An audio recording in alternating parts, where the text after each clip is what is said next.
到了，然后刻意被人家拿出来炒作。我还算是敏感人物了政治人物嘛这几件代志，这是一个很久的事情，我感觉做歹势啦。红唱嘛是应该啦，我感觉无啥物奇怪啦。然后做文章我嘛感觉讲拄啊好尔啦，嘿啦，就感谢大家啦，就我唱红唱到位啊啦这他别讲啦。所以我想这件事情能够到此为止就到为止。也事实上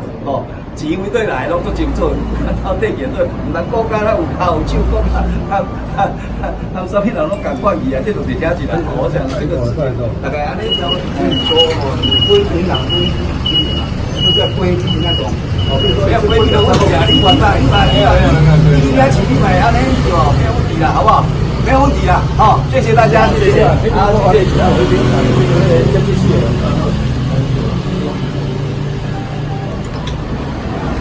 好，9月3号10点嘛，9月3号。中间，来一下。好，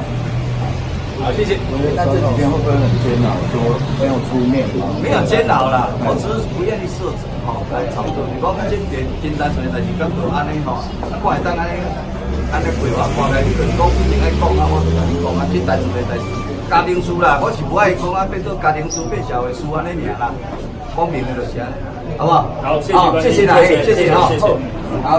大概进来压力太大了，讲话这个逻辑都有点奇怪。我想全台湾都不会有人相信我是中共的代理人。只要陈菊站在你身边，他就瞧不起你。因为他现在不敢跟你或跟绿营来做生意。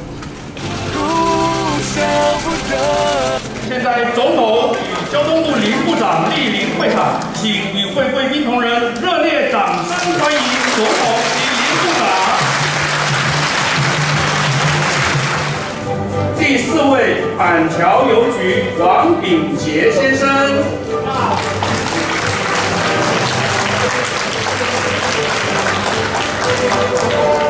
我主席大概进来压力太大了，讲话这个逻辑都有点奇怪。我想全台湾都不会有人相信我是中共的代理人。好，那我们的两岸政策的立场很清楚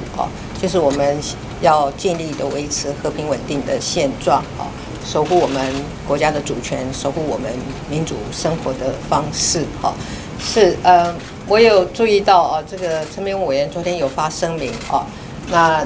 他对于现在很多的指控他觉得都是不实的指控那他也会提告那我相信就是说他一方面会对社会来持续的释疑，那另外一方面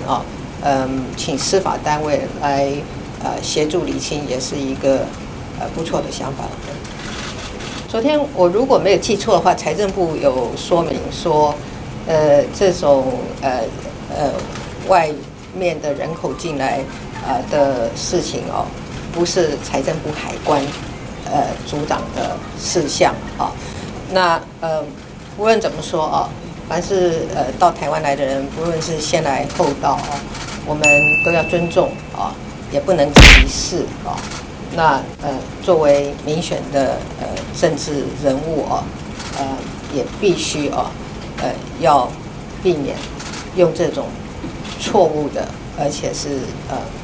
刻板的这种说法来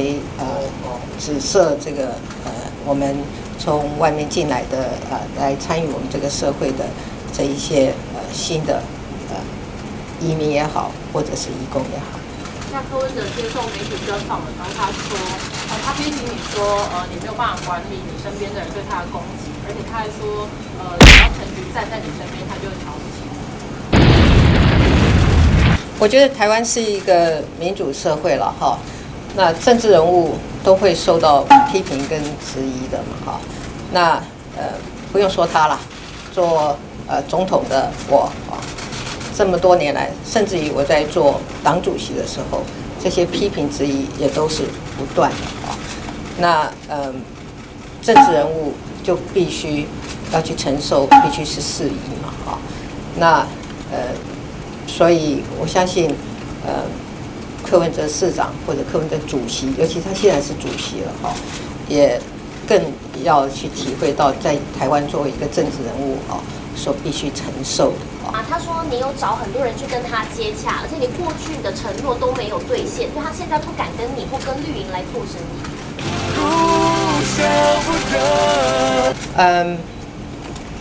我知道有很多人是热心的